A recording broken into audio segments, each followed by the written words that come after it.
Hi everybody, I'm Winston Lindqwister, sports managing editor and basketball beats writer for the Duke Chronicle, and here I'm explaining my bracket for this year's March Madness. So starting in the East region, we have Duke's region obviously. The main upsets I have are actually in the round of 64, but then from there it's mainly chalk. I have UCF beating VCU simply because I don't think VCU will have a good answer for Taco Fall and the rest of Central Florida's size, but then from there Duke will take down UCF. I have Liberty taking down Mississippi State just because I've never been really sold on Mississippi State's resume this year, and I think Liberty's a real sleeper in terms of the round of 64. But from there, I don't see Liberty taking down Virginia Tech, and then Duke versus Virginia Tech. I think Duke will get revenge and ultimately head over to the Elite Eight where they'll face Michigan State. But before we get to Michigan State, let's talk about Maryland versus Belmont/Temple. So I definitely think Belmont will take down Temple, and then from there I think Belmont will take down Maryland. Maryland's been really streaky this entire year, and Belmont's offensive efficiency will definitely push them past, and I definitely think they're one of these sleepers in the tournament for making it far. LSU versus Yale. If this was the same LSU team from 2 weeks ago, I would have had LSU probably making it to the Elite Eight. But unfortunately, LSU recently lost their head coach, and two of their best players are injured right now. So this is right for Yale to take. Louisville will likely beat Minnesota, and I don't see Michigan State losing to Bradley. And from there, pure chalk all the way up to Duke versus Michigan State, where I think ultimately, even though Michigan State has a lot of size, Duke simply has too elite of a squad in terms of offense and defense in order to take down Michigan State and make their way to the Final Four. Over in the West, the main upset that I have is Marquette versus Murray State. Now this is the matchup that I'm the most excited for. It'll be Marquette's Marcus Howard versus Murray State's Ja Morant, two potential lottery picks this year that have both been carrying their teams respectively. However, I think Murray State, Ja Morant's better at bringing in the rest of Murray State into the offense, and because of that, I have Murray State beating Marquette.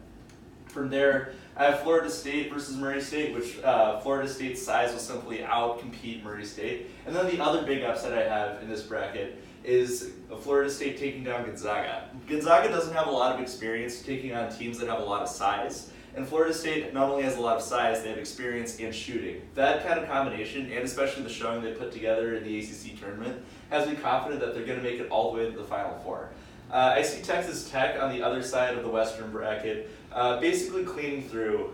Texas Tech is a team that, despite their early exit to the Big 12 tournament, is really, really solid on both offense and defense, and because of that, I don't see any of the teams in this region really taking them down. But ultimately, I think Florida State will take down Texas Tech just because, again, from the showing they showed during the ACC tournament. And then for Duke versus Florida State, although Florida State will definitely put up a good fight, I ultimately see Duke making it to the final. Now over on the other side of the bracket, we have some other interesting matchups coming up.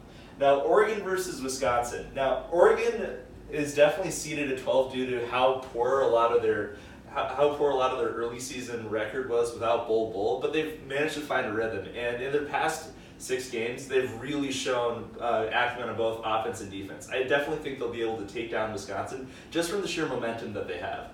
The other big upset is UC Irvine versus Kansas State. UC Irvine has been on a tear this entire year, and Kansas State has kind of fallen off over the past few games. Because of this, I definitely see UC Irvine taking that. And then between the two, ultimately, I think Oregon's hot streak will continue, and Oregon will make it to the Sweet 16 where they'll meet UVA, but ultimately fall. From here, the other big upset that I have is Villanova over Purdue. I haven't really been sold on Purdue this entire year. They haven't had a super strong resume, despite the fact that they play in the Big Ten, and the fact that they ended up really high in their conference. But I believe in Jay Wright's coaching to actually send Villanova over Purdue and make it all the way to the Sweet 16. And then I think Iowa has been criminally underseeded this year, especially relative to Cincinnati. And I definitely see Iowa taking down Cincinnati, though Tennessee ultimately has too many weapons for Iowa to really hold off. From there, Tennessee will take down Villanova, and then we'll have Tennessee versus UVA, where UVA will finally make it to the Final Four after a disastrous last season. And then down in the Midwest, I don't really have any upsets for the round of 64, but the round of 32 is where it gets really interesting. I have Utah taking down UNC. And the biggest reason why is Utah State is one of the best shooting teams in the nation. They're ranked 6th in three-point percentage, and I believe 4th in field goal percentage. That's a perfect team to cause a lot of upsets in March. And because of this, I can totally see Utah State taking down UNC.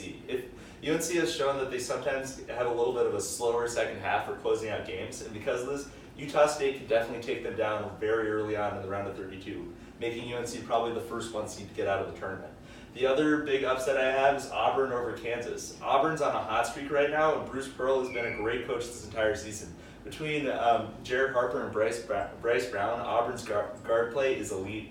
And with that, I actually see Auburn making a huge run all the way to the Final Four. The Iowa State right now, I'm very high on Iowa State. I definitely think they can take down Houston, just simply from their experience of going through the Big 12.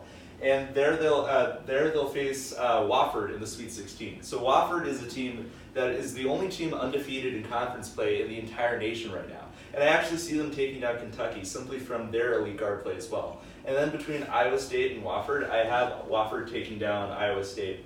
Ultimately to have Wofford versus Auburn in the Elite Eight, with Auburn taking it to the Final Four.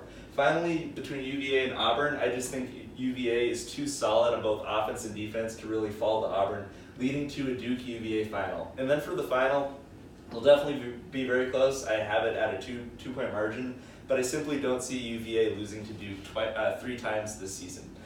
Basically, I have UVA taking down the Nets in Minneapolis, although it'll be a very tight game, and I'm very excited to watch it. Thank you, I'm Winston Lindqwister, and this has been my bracket for this year's March Madness.